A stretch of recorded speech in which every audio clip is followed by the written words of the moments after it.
of the things that's most interesting and also most difficult about marriage counseling is the fact that whenever two people enter the room, you're not just helping them manage their relationship, but they're bringing in all of their past experiences, all of their past relationships from within their own families, from, all of their past experiences that have impacted them and the way they're going to see their spouse. All of that comes into the mix and comes into the room.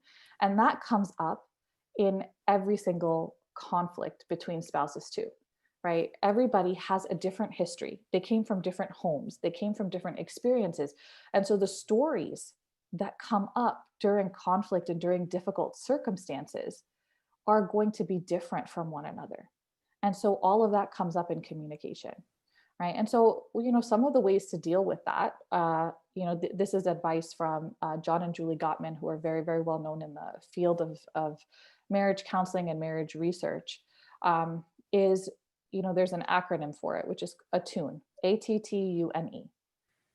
A is awareness, right? Like to try and get a greater understanding of what your spouse is trying to say. Increase your awareness, right? Pay attention to what, what is going on in the context, right? Is this something that's come up before? Turning toward the person.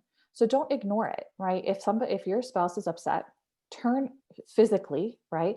And then also verbally toward the person, nod, show that you're listening, right? Tolerance, patience, right? That's being patient with trying to understand what they're saying, being patient if they're feeling emotional, understanding, really trying to see if you can get what they're saying. And some of the best ways to do that is if I understand, if I understand this correctly, what you're trying to say is this. That's, it's called reflective listening, where you basically repeat back what you heard, because a lot of times, and it sounds silly, right? But you would be amazed to see what you mishear. A lot of times, like, well, of course I heard it. I was sitting right here, but you heard it in your own way.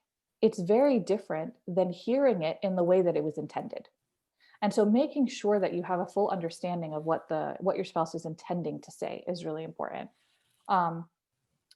Non-defensive listening. When your spouse is sharing a concern, especially about you, it's really easy to get defensive. Nobody wants to hear criticism, right? But trying to not get defensive so that this can be solved is really important, right? Because the goal isn't to win, right? You're not on two separate teams pitted against each other. The goal is to maintain your marriage and the health of your marriage. And so if one person is winning an argument, then the relationship is failing, and it's not a win in reality, right? The goal isn't to win. You guys are in it together.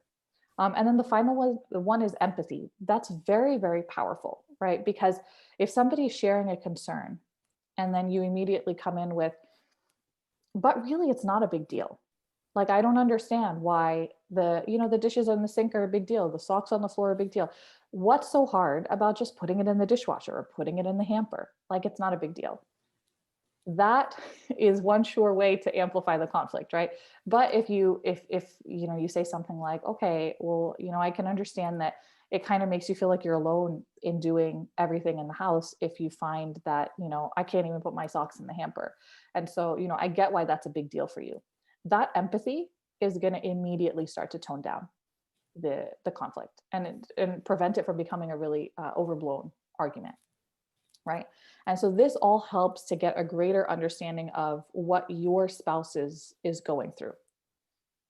The other thing that's really important with communication, particularly in during conflict, is repairing, right? Like having the ability to repair during the conflict. And this can be in any way, right? And so it's interesting because there's a hadith of the Prophet ﷺ where he says, I guarantee a house on the outskirts of paradise for the one who leaves an argument, even if he's right.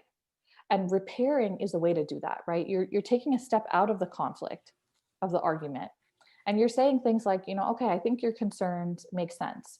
Or, can I rephrase that? Or if I'm hearing you correctly, I'm sorry for this.